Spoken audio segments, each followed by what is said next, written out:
Price the Lord. Excel online Sunday സ്കൂളിലേക്ക് എല്ലാവർക്കും ഒരു പ്രാവശ്യം കൂടി സ്വാഗതം.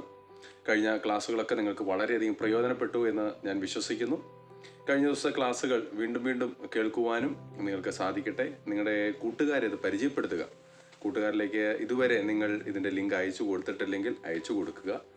നിങ്ങൾക്ക് ചെയ്യാൻ കഴിയുന്ന ഏറ്റവും നല്ല ഒരു സുവിശേഷ പ്രവർത്തനം കൂടിയാണത്. ഈ ഒരു ചെറിയ പ്രായത്തിൽ ചെയ്യാൻ കഴിയുന്ന നല്ലൊരു പ്രവർത്തനം.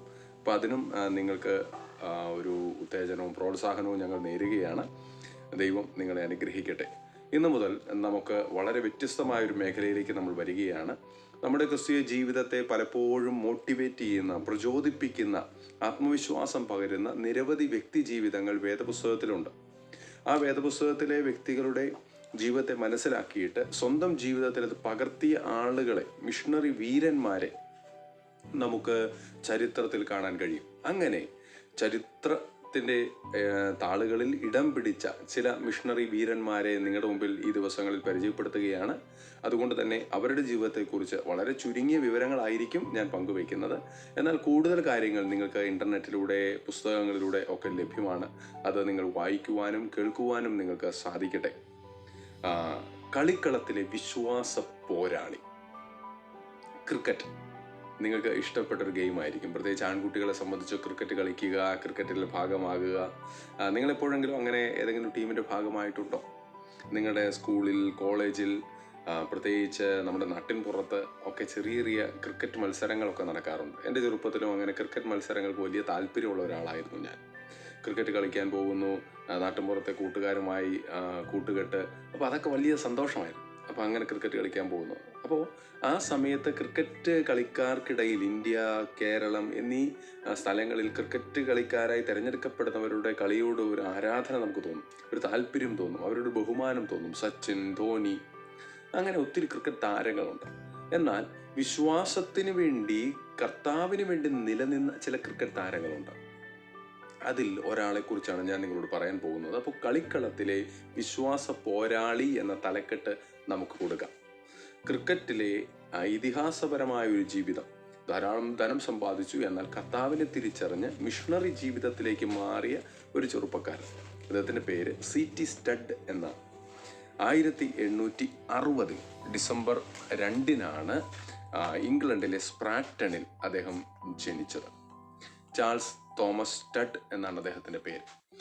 ഇംഗ്ലണ്ടിൽ ചാൾസ് തോമസ് സ്റ്റഡ് ജനിക്കുമ്പോൾ അദ്ദേഹത്തിൻ്റെ ചുരുക്കപ്പേരാണ് CT സ്റ്റഡ്. ആ CT സ്റ്റഡിൻ്റെ ജീവിതം നമുക്ക് വലിയൊരു പാഠമായി വരികയാണ്, വലിയൊരു ഉത്സാഹമായിട്ട് വരികയാണ്. എഡ്വേർഡ് സ്റ്റഡ് എന്ന പിതാവിന് ഈ മകൻ ജനിക്കുമ്പോൾ തൻ്റെ 2 സഹോദരങ്ങളുണ്ട്. അങ്ങനെ ധനിക കുടുംബത്തിലാണ്, എഡ്വേർഡിൻ്റെ ധനിക കുടുംബത്തിലാണ് CT സ്റ്റഡ് ജനിച്ചത്. ചെറിയ പ്രായം മുതൽ വളരെയധികം ധനം കൊണ്ട്, സമ്പത്ത് കൊണ്ട് വളരെയധികം സന്തോഷിച്ച് ജീവിച്ച ഒരാൾ. ചെറുപ്പത്തിൽ തന്നെ ക്രിക്കറ്റ് കളിയോട് കമ്പമുണ്ടായിരുന്നു. കോളേജിലൊക്കെ ആയിരിക്കുമ്പോൾ ക്രിക്കറ്റ് ടീമിൻ്റെ ഭാഗമാകുകയും ധാരാളം മത്സരങ്ങളിൽ പങ്കെടുക്കുകയും ചെയ്ത ഒരുവനാണ്. ഇതിനിടയിൽ എഡ്വേർഡ് സ്റ്റഡ് എന്ന പിതാവിന് D.L. മൂഡി എന്ന മിഷണറിയുടെ സുവിശേഷം കേൾക്കുവാൻ ഒരവസരം ലഭിച്ചു. D.L. മൂഡിയിലൂടെ പ്രസംഗം കേട്ട അദ്ദേഹം രക്ഷിക്കപ്പെട്ടതോടെ ജീവിതത്തിൻ്റെ തൻ്റെ സമ്പത്ത് ഒക്കെ ദൈവരാജ്യത്തിന് വേണ്ടി പ്രയോജനപ്പെടുത്തണം, ദൈവത്തിന് വേണ്ടി വലിയ കാര്യങ്ങൾ ചെയ്യണമെന്ന താല്പര്യം എഡ്വേർഡ് സ്റ്റഡിനുണ്ടായി. അങ്ങനെ എഡ്വേർഡ് സ്റ്റഡ് സുവിശേഷ യോഗങ്ങളിൽ പങ്കെടുക്കുവാനും സുവിശേഷപരമായ കാര്യങ്ങൾക്കായി സമയം മാറ്റിവെക്കുവാനും തുടങ്ങി. അദ്ദേഹത്തിൻ്റെ ഏറ്റവും വലിയൊരു ആഗ്രഹമായിരുന്നു തൻ്റെ 3 മക്കളും കർത്താവിനെ അറിയണം. അദ്ദേഹം അതിനുവേണ്ടി പ്രാർത്ഥിച്ചുകൊണ്ടിരുന്നു. പ്രിയ കൂട്ടുകാരെ, നിങ്ങളുടെ മാതാപിതാക്കൾ നിങ്ങൾക്ക് വേണ്ടി പ്രാർത്ഥിക്കുന്നവരാണോ? നിങ്ങൾ മാതാപിതാക്കൾക്ക് വേണ്ടി പ്രാർത്ഥിക്കുന്നവരാണോ? അപ്പം നമ്മൾ മറ്റുള്ളവർക്ക് വേണ്ടിയുള്ള പ്രാർത്ഥന വളരെയധികം ഫലിക്കുമെന്ന് എഡ്വേർഡ് സ്റ്റഡിൻ്റെ ജീവിതം നമ്മെ പഠിപ്പിക്കുകയാണ്. അദ്ദേഹം പ്രാർത്ഥിച്ചുകൊണ്ടിരുന്നു. അദ്ദേഹം പ്രാർത്ഥിച്ചപ്പോൾ തന്നെ തൻ്റെ മക്കളുടെ ജീവിതത്തിൽ ഒരു വഴിത്തിരിവുണ്ടായി. ഈ 3 മക്കൾ ഒരിക്കൽ അവധിക്കാലത്ത് അവർ ഹോസ്റ്റലിൽ നിന്ന് അവധിക്ക് വീട്ടിൽ വന്നപ്പോൾ ആ വീട്ടിൽ സന്ദർശനത്തിന് വന്ന ചില മിഷണറിമാരിലൂടെ ദൈവവചനം കേട്ടു. അവർ ദൈവത്തിന് വേണ്ടി ജീവിതം സമർപ്പിച്ചു. വളരെ അനുഗ്രഹിക്കപ്പെട്ട ഒരു ജീവിത നിലവാരത്തിലേക്ക് അവർ മാറുകയുണ്ടായി. അപ്പം അത്രയും ജീവിതത്തിൽ ഒരു വളരെയധികം വ്യത്യാസമുള്ള ഒരു ജീവിതം, അനുഗ്രഹിക്കപ്പെട്ടൊരു ജീവിതം നയിക്കുവാൻ അവർക്ക് സാധിച്ചു. അത് വളരെയധികം സന്തോഷമുള്ള ഒരു കാര്യമാണ്. അങ്ങനെ കർത്താവിനെ അറിഞ്ഞ നിമിഷം മുതൽ കർത്താവിൻ്റെ സന്നിധിയിൽ കൂടുതൽ ബൈബിൾ വായിക്കുവാനും പ്രാർത്ഥിക്കുവാനും ഒക്കെ ഇവർക്ക് സാധിച്ചു. പക്ഷെ കോളേജിൽ പോയി ക്രിക്കറ്റ് മത്സരങ്ങളിൽ പങ്കെടുക്കാൻ തുടങ്ങി. പക്ഷേ എന്താ സംഭവിച്ചെന്നറിയാമോ? ആ സമയത്ത് അവർക്ക് ദൈവത്തിൽ നിന്നൊരല്പം അകൽച്ച സംഭവിച്ചു. പണത്തിന് വേണ്ടി, പ്രശസ്തിക്ക് വേണ്ടി. അവിടുത്തെ ഇംഗ്ലണ്ട് ക്രിക്കറ്റ് ടീമിൽ അവർക്ക് അവസരം ലഭിച്ചു. ഇംഗ്ലണ്ട് ക്രിക്കറ്റ് ടീമിൽ അവസരം ലഭിച്ച പ്രിയപ്പെട്ടവർ തുടർന്നുള്ള വർഷങ്ങളിൽ അതിനുവേണ്ടി, പണത്തിനു വേണ്ടി പിന്നാലെ ഓടുകയുണ്ടായി. ഇതിനിടയിൽ ചാൾസിൻ്റെ മൂത്ത ജ്യേഷ്ഠൻ മരണപ്പെട്ടു. ചാൾസിൻ്റെ ജ്യേഷ്ഠൻ മരണപ്പെട്ടതോടെ അദ്ദേഹത്തിന് വളരെയധികം വേദനയായി. ആ മരണ ചടങ്ങ് നടക്കുമ്പോൾ, ശവസംസ്കാര ചടങ്ങ് നടക്കുമ്പോൾ അവൻ ചിന്തിക്കാൻ തുടങ്ങി. കഴിഞ്ഞ വർഷങ്ങളിൽ ഇഷ്ടംപോലെ പണം സമ്പാദിച്ചു, ഒരുപാട് ആരാധകർ തനിക്കുണ്ട്, പക്ഷേ അവിടെയൊന്നും ഒരു സന്തോഷം ലഭിക്കുന്നില്ലല്ലോ. പൂർണ്ണമായ ഒരു സന്തോഷം എന്തുകൊണ്ടാണ് ലഭിക്കാത്തത്? അപ്പോൾ അവന് മനസ്സിലായി, ദൈവത്തിൽ നിന്നും താൻ അകന്നു പോയിരിക്കുന്നു. ദൈവത്തിൽ താൻ അകന്നു പോയതുകൊണ്ടാണ് അത്തരത്തിൽ തൻ്റെ ജീവിതത്തിൽ സുഖവും സന്തോഷവും നഷ്ടപ്പെട്ടത് എന്ന് അദ്ദേഹം തിരിച്ചറിഞ്ഞു. അങ്ങനെ അദ്ദേഹം ഒരു തീരുമാനമെടുത്തു. ഇനി ക്രിക്കറ്റ് മത്സരങ്ങളും കളികളും ഒക്കെ മാറ്റിവെച്ചിട്ട് മിഷണറിയായിട്ട് ദൈവത്തിന് വേണ്ടി എന്തെങ്കിലും ചെയ്യണം. അവൻ വളരെയധികം പ്രാർത്ഥിച്ചതിൻ്റെ ഫലമായിട്ട് ചൈനയിലേക്ക് മിഷണറിയായി കടന്നു പോകുവാൻ ഒരു അവസരം അവന് ലഭിച്ചു. ചൈന ഇൻ ലാൻഡ് എന്ന മിഷൻ സംഘടനയോടുകൂടെ മിഷണറി പ്രവർത്തനം ചെയ്യാൻ സി.ടി. സ്റ്റഡ് യാത്രയായി. ചൈനയിലെ ജീവിത രീതികൾ വളരെ വ്യത്യസ്തമാണ്. ധനിക കുടുംബത്തിൽ ജീവിച്ചവൻ ഇതാ പാവപ്പെട്ടവർക്കിടയിലേക്ക് വന്ന് കുടിലുകളിൽ താമസിച്ച് നഗ്നപാതനായി നടന്ന് വളരെ മിനിമൽ ഒരു സാധാരണ വസ്ത്രങ്ങൾ ധരിച്ച് അവൻ ജീവിച്ചു. എത്രയധികം സമർപ്പണമുള്ളൊരു ജീവിതമാണ് ചൈനയിൽ അവൻ നയിച്ചത്. വളരെ വർഷങ്ങൾ അവിടെ ജീവിച്ചു. ആദ്യമെല്ലാം വലിയ പ്രതികൂലങ്ങളായിരുന്നു, പ്രശ്നങ്ങളായിരുന്നു. അവൻ ചെന്നിടത്തെല്ലാം ആളുകൾ അവനെ കൂക്കുവിളിക്കുകയും കളിയാക്കുകയും ഒക്കെ ചെയ്തു. പക്ഷേ പിന്നീട് ആ നിന്ദിക്കപ്പെട്ട സ്ഥലത്ത് തന്നെ ദൈവത്തിന് വേണ്ടി വേല ചെയ്ത്, ദൈവത്തിന് വേണ്ടി ആത്മാക്കളെ നേടി, രാജ്യത്തിന് വലിയ കാര്യങ്ങൾ ചെയ്യുവാൻ സി.ടി. സ്റ്റഡിനെ ദൈവം ഉപയോഗിച്ചു. വളരെ വർഷങ്ങൾ അവിടെ പ്രവർത്തിച്ചു. അവർ അദ്ദേഹത്തെ ആദരിക്കുവാൻ തുടങ്ങി. പിന്നീട് 1900 സി.ടി. സ്റ്റഡ് ഇന്ത്യയിലേക്ക് വന്നു. ഇന്ത്യയിൽ വിവിധ ഇടങ്ങളിൽ അദ്ദേഹം പ്രവർത്തനം ചെയ്യുവാൻ ഇടവന്നു. അത് നമുക്ക് അഭിമാനിക്കാവുന്ന ഒരു കാര്യമാണ്. ഇന്ത്യയിൽ വിവിധ പ്രവർത്തനങ്ങൾ അദ്ദേഹം ചെയ്തു. പിന്നീട് നമ്മൾ കാണുന്നത് ആഫ്രിക്കയിലേക്ക് അദ്ദേഹം ഒരു മിഷണറിയായി പോവുകയാണ്. നരഭോജികൾക്കിടയിൽ ഒരു മിഷണറി ആവശ്യമുണ്ട് എന്ന് മനസ്സിലാക്കിയിട്ട് അദ്ദേഹം ഇതാ ആഫ്രിക്കയിലേക്ക് യാത്ര ചെയ്യുകയാണ്. ആഫ്രിക്കയിൽ ചെല്ലുമ്പോൾ ആ സമയത്ത് നരഭോജികൾക്കിടയിലാണ്, മനുഷ്യരെ പച്ചയോടെ തിന്നുന്ന മനുഷ്യർക്കിടയിലാണ് അദ്ദേഹം സുവിശേഷ വേല ചെയ്തത്. അവിടെ ചെന്ന് അദ്ദേഹം അവരുടെ ഗോത്ര ഭാഷയിലേക്ക് പുതിയ നിയമം ബൈബിൾ പരിഭാഷപ്പെടുത്തി. അതൊരു സേവനമാണ്, എത്ര കഷ്ടപ്പെട്ടൊരു പ്രവർത്തനമാണ്. അദ്ദേഹം അത് ചെയ്തു. അവിടുത്തെ പ്രവർത്തനത്തിൻ്റെ ഫലമായിട്ട് നിരവധി ആളുകളെ ദൈവരാജ്യത്തിലേക്ക് ആനയിക്കുവാൻ, നിരവധി ആളുകളുടെ ജീവിതത്തിൽ മാറ്റം കൊണ്ടുവരുവാൻ അദ്ദേഹത്തിന് സാധിച്ചു. 1931 ജൂലൈ 31 അദ്ദേഹം കർത്താവിൻ്റെ സന്നിധിയിലേക്ക് ചേർക്കപ്പെടുന്നത്. അതിനു മുൻപ് തന്നെ ബെൽജിയം രാജാവ് അദ്ദേഹത്തെ ആദരിക്കുവാൻ പദവികൾ നൽകി. ഒപ്പം വിവിധമായ പ്രവർത്തനങ്ങളിൽ അദ്ദേഹം ഭാഗമായ ഇവിടത്തെല്ലാം കർത്താവിൻ്റെ ഒരു സാക്ഷിയായിട്ട് അദ്ദേഹത്തിന് നിൽക്കാൻ സാധിച്ചു. പ്രിയ കൂട്ടുകാരെ, നമ്മുടെ ജീവിതത്തിലും ദൈവത്തിനു വേണ്ടി വലിയ കാര്യങ്ങൾ ചെയ്യുവാൻ കർത്താവ് നമ്മെ വിളിച്ചിരിക്കുകയാണ്.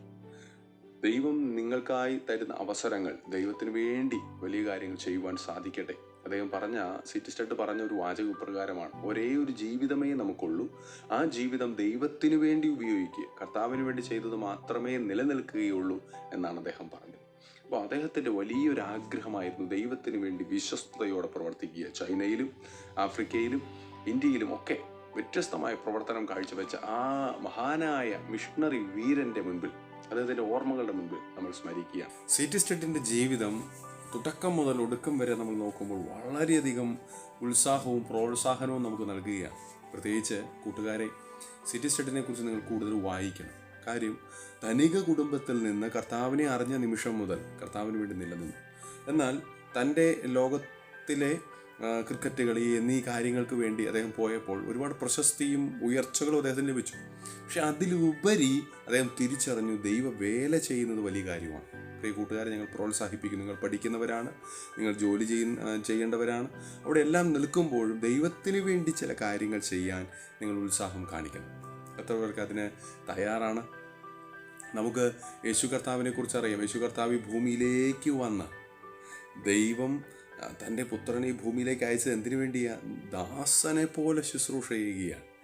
ഫിലിപ്പിയ ലേഖനത്തിൽ നമ്മൾ വായിക്കുന്നത്, സ്വർഗത്തിലെ ഏറ്റവും ഉന്നതമായ സാഹചര്യങ്ങളിൽ നിന്ന് പിതാവായ ദൈവം തൻ്റെ പുത്രനെ ഈ ഭൂമിയിലേക്ക് അയക്കുകയാണ്. ഈ ഭൂമിയിൽ വന്ന യേശു കർത്താവ് ശിഷ്യന്മാരെ റെഡിയാക്കുകയാണ്. എന്തിനു വേണ്ടിയാണ്? ലോകരാജ്യങ്ങളിൽ, ലോകത്തിൻ്റെ അറ്റത്തോളം എല്ലാ ഭൂഖണ്ഡങ്ങളിലും സുവിശേഷം എത്തിക്കാൻ. ഒരു വചനം ഇന്ന് പഠിക്കാൻ പോവുകയാണ്. മത്തായിയുടെ സുവിശേഷം 6-ാം അധ്യായം 33-ാം വാക്യം. മുൻപേ അവൻ്റെ രാജ്യവും നീതിയും അന്വേഷിപ്പിൻ, അതോടുകൂടെ ഇതൊക്കെയും നിങ്ങൾക്ക് ചേർത്ത് കിട്ടും. ആ വചനം എല്ലാവരും പറഞ്ഞാട്ടെ. മുൻപേ അവൻ്റെ രാജ്യവും നീതിയും അന്വേഷിപ്പിൻ. Seek the kingdom first. ഏറ്റവും ആദ്യം നമ്മൾ ദൈവരാജ്യം അന്വേഷിക്കുക. ദൈവം അതോടുകൂടെ നമ്മുടെ ഭൗതിക ആവശ്യങ്ങൾ, ആത്മീക ആവശ്യങ്ങളൊക്കെ ചേർത്ത് തരും എന്ന് വചനം നമ്മെ പഠിപ്പിക്കുന്നു. മത്തായിയുടെ സുവിശേഷം 6-ാം അധ്യായം 33-ാം വാക്യം. അപ്പോൾ ആ നല്ല ഇടയനായ, ഏറ്റവും വലിയ സുവിശേഷകനായ കർത്താവിൻ്റെ ശിഷ്യന്മാരാണ് നമ്മൾ, അവൻ്റെ മക്കളാണ് നമ്മൾ. നമ്മളറിഞ്ഞ ഈ സന്തോഷം സിറ്റി സ്റ്റഡിനെ പോലെ ലോകത്തിലേക്ക് കൊടുക്കേണ്ട ഉത്തരവാദിത്വം ആർക്കാണ്? നമുക്ക് തന്നെയാണ്. നമ്മുടെ വീട്ടിൽ ഒരു സന്തോഷ കാര്യങ്ങൾ നടന്നാൽ നമ്മൾ മറ്റുള്ളവർ പറയത്തില്ലേ? അതുപോലെ തന്നെ നമുക്ക് ദൈവം നൽകിയ ഏറ്റവും വലിയ നന്മയാകുന്ന രക്ഷയെക്കുറിച്ച്, ദൈവം നൽകിയ സന്തോഷത്തെക്കുറിച്ച്, സമാധാനത്തെക്കുറിച്ച് മറ്റുള്ളവരുടെ പങ്കുവയ്ക്കുന്ന വലിയ ഉത്തരവാദിത്വം നമുക്കുണ്ട്. ഒരു കാര്യം ഓർമ്മിപ്പിക്കുക, ഈ സമയത്ത് കോവിഡ് വാക്സിൻ ലോകരാജ്യങ്ങളിലെ ശാസ്ത്രജ്ഞന്മാർ, മെഡിക്കൽ ടീമൊക്കെ കിണഞ്ഞ് പരിശ്രമിക്കുകയാണ്. എന്തിനാണ്? വൈറസിനെതിരെയുള്ള ഒരു മെഡിസിൻ കണ്ടെത്തുക. അപ്പോൾ അതിനുവേണ്ടി വിവിധ രാജ്യങ്ങൾ ഉൽപ്പാദിപ്പിച്ചിട്ടുള്ള ഒരു മെഡിസിൻ ചിന്തിച്ച് നോക്കിക്കേ. അവർ ചിന്തിക്കുകയാണ്, ഉൽപ്പാദിപ്പിച്ച ഡോക്ടർമാർ ചിന്തിക്കുകയാണ്, ഞങ്ങൾ ഈ മെഡിസിൻ ആരോടും പറയത്തില്ല, ഈ മെഡിസിൻ ആർക്കും കൊടുക്കത്തില്ല എന്ന് ചിന്തിച്ചാൽ ആർക്കാണ് നഷ്ടം? ഈ രോഗം പിടിക്കുന്ന ആളുകൾക്ക് ഇത് കിട്ടാതെ വരികയും അവരുടെ ജീവിതം നഷ്ടപ്പെടുകയും ചെയ്യും. അപ്പോൾ അവരറിഞ്ഞ ആ വാക്സിനെക്കുറിച്ച് അവർ പ്രചരിപ്പിക്കുകയാണ്, അവർ എത്തിക്കുകയാണ്, അവർ ആവശ്യക്കാരുടെ കരങ്ങളിലേക്ക് കൊടുക്കുകയാണ്. ഇതുപോലെ തന്നെ നിത്യരക്ഷയിലേക്ക് ആളുകളെ നയിക്കേണ്ട വലിയ ചുമതല നമുക്കുണ്ട്. നമ്മുടെ മരുന്ന്, നമ്മുടെ വാക്സിൻ ഏതാണ്? യേശു കർത്താവിൻ്റെ നാമത്തെക്കുറിച്ച്, യേശുവിൻ്റെ രക്ഷയെക്കുറിച്ച് നമ്മൾ പറയുമ്പോൾ, ആ സുവിശേഷം പങ്കുവെക്കുമ്പോൾ അവരുടെ ജീവിതത്തിൽ അത് പ്രയോജനപ്പെടും. കൂട്ടുകാരത് ഓർക്കുക. നിങ്ങളുടെ ജീവിതത്തിൽ ദൈവം വലിയ കാര്യങ്ങൾ ചെയ്യട്ടെ. നിങ്ങളിലൂടെ ഒരേ ഒരു ജീവിതമേ ഉള്ളൂ എന്ന സിറ്റി സ്റ്റഡ് പറഞ്ഞത് നിങ്ങളുടെ മനസ്സിൽ സൂക്ഷിച്ചു വെക്കുക. പ്രത്യേകമായി ദൈവം നിങ്ങളോട് സംസാരിക്കുമ്പോൾ യെശയ്യാവ് പറഞ്ഞു, ദൈവമേ എന്നെ അയക്കണമേ, അടിയനിതാ എന്ന് പറഞ്ഞ് യെശയ്യാവ് തീരുമാനമെടുത്തതുപോലെ നിങ്ങൾക്കും പുതിയ തീരുമാനങ്ങൾ എടുക്കാൻ കർത്താവ് അവസരങ്ങൾ തരട്ടെ. ആ തീരുമാനങ്ങളുമായി നിങ്ങൾ മുൻപോട്ട് പോകുക. നിങ്ങൾ ചെറുപ്പത്തിൽ VBSൽ പങ്കെടുത്തപ്പോഴോ, ക്യാമ്പുകളിൽ പോയപ്പോഴോ, സൺഡേ സ്കൂളിൽ വെച്ചോ പക്ഷേ ദൈവം നിങ്ങളോട് സംസാരിച്ചിട്ടുണ്ടാകാം. ആ സമയത്ത് ദൈവമേ എനിക്ക് അവസരം തരുമ്പോൾ ഞാൻ കർത്താവിനെ കുറിച്ച് പറയും. നിങ്ങൾ എപ്പോഴെങ്കിലും കൂട്ടുകാരോട് പറഞ്ഞിട്ടുണ്ടോ? എപ്പോഴെങ്കിലും ഒരു ട്രാക്റ്റ് കൊടുത്തിട്ടുണ്ടോ? എപ്പോഴെങ്കിലും ദൈവീയ കാര്യങ്ങൾ ഉൾപ്പെട്ടിട്ടുണ്ടോ? മടി പിടിച്ച് പുറകോട്ട് നിൽക്കുകയാണോ? എന്നാൽ ഇന്നു മുതൽ നിങ്ങൾ തീരുമാനമെടുക്കണം. ദൈവമേ, ഞങ്ങൾക്ക് അവസരം തന്നാൽ, ഞങ്ങൾക്ക് അതിനുള്ള കൃപ തന്നാൽ ഞങ്ങൾ കൂടുതലായിട്ട് ദൈവത്തിന് വേണ്ടി പ്രയോജനപ്പെടും എന്ന് നിങ്ങൾ വിശ്വസിക്കുക, ഉറപ്പാക്കുക. ധനിക കുടുംബത്തിൽ നിന്നും താഴേക്കിടയിലേക്ക് ഇറങ്ങി വന്ന സിറ്റി സ്റ്റഡിനെ പോലെ, വലിയ കൊട്ടാരത്തിൽ നിന്ന് കുടിലേക്ക് ഇറങ്ങി വന്ന സിറ്റി സ്റ്റഡിനെ പോലെ നിങ്ങളുടെ ജീവിതത്തിലും നമുക്കും ഓരോരുത്തർക്കും കർത്താവിന് വേണ്ടി മാതൃക കാണിക്കുവാൻ, കർത്താവിന് വേണ്ടി വേല ചെയ്യുവാൻ അവസരം ലഭിക്കട്ടെ എന്ന് ആത്മാർത്ഥമായി പ്രാർത്ഥിക്കുന്നു. നമുക്ക് ഒരു നിമിഷം പ്രാർത്ഥിക്കാം. ദൈവത്തിൽ നമുക്ക് ആശ്രയിച്ച്, ദൈവത്തിൻ്റെ കൃപയിൽ ആശ്രയിച്ച് വളരുവാൻ സഹായിക്കട്ടെ. എല്ലാ കൂട്ടുകാരും കണ്ണുകളടച്ചാട്ടെ. നമുക്ക് പ്രാർത്ഥിക്കാം. ദൈവമായ കർത്താവേ, ഞങ്ങളുടെ കൂട്ടുകാർക്കെല്ലാമായി പ്രാർത്ഥിക്കുന്നു. അവരായിരിക്കുന്ന സാഹചര്യങ്ങളിൽ അവർ ഓൺലൈൻ വഴിയൊക്കെ പഠിക്കുമ്പോൾ അവർക്ക് എല്ലാ കൃപകളും അനുഗ്രഹങ്ങളും നൽകണമേ.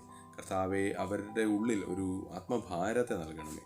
മറ്റുള്ള നശിച്ചു പോകുന്ന ആത്മാക്കളെ നിത്യ അഗ്നിയിൽ നിന്ന്, നരകത്തിൽ നിന്ന് വലിച്ചെടുക്കാനുള്ള കൃപ അവർക്ക് നൽകണമേ. ഞങ്ങൾ പ്രാർത്ഥിക്കുന്നു. അവരുടെ മേൽ ദൈവത്തിൻ്റെ കൃപ വ്യാപരിക്കണം. യേശുവിൻ്റെ നാമത്തിൽ തന്നെ ആമേൻ. ഗോഡ് ബ്ലെസ് യു കൂട്ടുകാരെ. എല്ലാവരെയും ദൈവം അനുഗ്രഹിക്കട്ടെ. എല്ലാ കൂട്ടുകാർക്കും ഇത് അയച്ചു കൊടുക്കുക. God bless you.